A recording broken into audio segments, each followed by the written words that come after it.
கவியரசு வைரமுத்து ஒரு புதிய முயற்சி செய்கிறார். திருக்குறளுக்கு உரை எழுதியிருக்கிறார். கேட்பதற்கே தித்திப்பாக இருக்கிறது. புதிய ஒரு உரை அவருடைய கம்பீரமான தமிழிலே, அந்த அழகு தமிழிலே, நடையிலே வெளிவர இருக்கிறது. அதை படிப்பதற்கு இப்போதே நாம் சித்தமாக இருக்கிறோம். இப்போதே படிப்பதற்கு மிகுந்த ஆர்வமாக இருக்கிறோம். அவருடைய ரசிகர்கள் மட்டுமல்ல, தமிழ்நாடே அதை பாராட்டுகிறது. என்ன என்றால், திருக்குறளுக்கு இதுவரை யாரும் உரை எழுதவில்லையா? பரிமேலழகர் தொடங்கி இன்றைக்கு வரைக்கும் திருக்குறளுக்கு உரை எழுதிய ஆசிரியர் எண்ணினால் கணக்கில் அடங்காது. சாலமன் பாப்பையா வரைக்கும் அதுக்கு பிறகு கூட எழுதியிருக்கிறாங்க. இடையில வந்த நல்ல ஆசிரியர் புலியூர் கேசிகன் உரையெல்லாம் எடுத்திருக்கிறோம். மூவா சுருக்கமாக எழுதியிருக்கிறார். பரிமேலழகருக்கு பின்னால வந்த பெரிய பெரிய அறிஞர்கள் எல்லாம் எழுதியிருக்கிறாங்க. அந்த லிஸ்ட் சொன்னா பெரிய விஷயமா இருக்கும். என்ன விஷயம்னா, திருக்குறள் ஒன்றுதான் இப்படி காலந்தோறும் வரக்கூடிய அறிஞர்கள் எல்லோருக்கும் இடம் கொடுக்கிறது.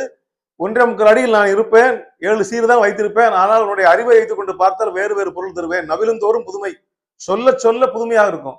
என்றும் புதியவனாக இருப்பேன். நீ உன்னுடைய அறிவு வைத்துக் கொண்டு பார்த்தால் வேறு வேறு பொருளை கூறலாம், அல்லது துல்லியமான பொருளை கண்டுபிடிக்கலாம். மற்றவர்கள் சொன்ன பொருளை விட சற்று விலகி இருந்து இன்னும் தெளிவாக பொருளை கூற முடியும் என்பதற்கு இடம் கொடுக்கிற நூலாக திருக்குறள் இருப்பதுதான் மிகப்பெரிய வியப்பு.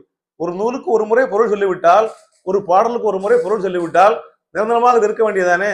இல்லை, திருக்குறள் இடம் கொடுக்கும். அந்த அளவுக்கு சூட்சுமங்கள் நிறைந்ததாக இருக்கிறது.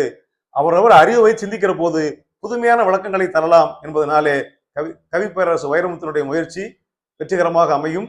இதில் இன்னொரு செய்தி, கவியரசர் கண்ணதாசன் கூட திருக்குறளுக்கு உரை எழுத முயன்று நேரமின்மை காரணமாக சினிமா என்ற பூதம் அவரை பிடித்த நகத்தை வைத்துக் கொண்ட காரணத்தினாலே திருக்குறளுக்கு நான் முழுமையான உரையை எழுதியிருந்தால் என்னுடைய உரை காலங்காலமாக பேசப்பட்டிருக்கும் என்று எழுத முடியாமல் போயிற்றே என்று வருத்தப்பட்டார். கவிப்பேரரசு எழுதி திருக்குறள் காலத்தை வென்று நிற்கட்டும். வாழ்த்துக்கள். வணக்கம்.